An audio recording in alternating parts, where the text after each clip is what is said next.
what is the counter economy? What are we talking about when we say counter economics or counter economies? Why should we desire to build out this so-called counter economy? Counter economics is this concept that was iterated by Mr. Samuel Edward Konkin in the new Libertarian Manifesto. And this is where we got agorism, also known as agorism. This guy named Samuel Edward Konkin III, he was disillusioned with Libertarian Party politics, and he decided that he was going to start exploring a new strategy to bring about the creation of a free society. He said the consistent application of the philosophy of liberty is what creates the free society. So we have these ideas about liberty. We own our bodies. We are able to freely trade with one another for mutual benefit, right? Free markets, voluntary exchange. And how do we create a world where that is the status quo? Should we ask politicians? Should we yell at government buildings? Should we run for office? No, we should begin to trade amongst one another freely outside their system, free of regulations and all this crazy nonsense. And so that's essentially what the essence of agorism is, what the essence of counter economics. Now, agorism is this overall strategy. Counter economics he defined as basically like counter establishment economics. You had the counter establishment, the counter culture in the 60s.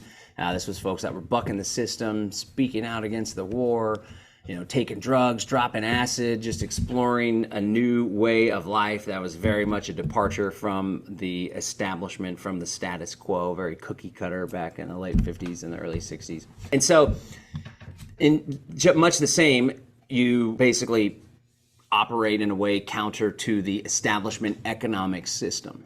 And this has become so important, and Samuel Edward Konkin was extremely prescient, because there's this white market, right? So you got the white market, and then you have the counter economy, which is black and gray markets.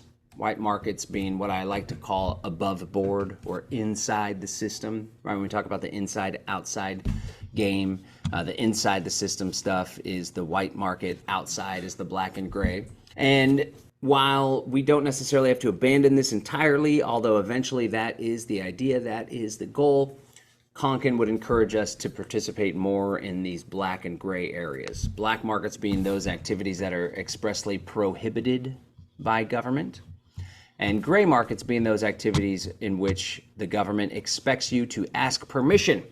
Counter economy, you lean into these black and gray markets, you start to trade amongst ourselves in these spaces. The gray market stuff is kind of like not expressly illegal, but in order to make it more understandable and more attainable, because obviously in many situations, if you're doing something that's black market prohibited, it's illegal, or you're doing something that's gray market, usually it's a slap on the wrist kind of thing. There's another definition of counter economics or counter economic activity, and it's essentially like anything that defies or evades the state. Anything, and this is Samuel Edward Konkin from the book that I just shared. He says, an explanation of how people can keep their wealth and properties safe from the state, then, is counter-establishment economics, or counter-economics for short. The actual practice of human actions that evade, avoid, and defy the state is counter-economic activity.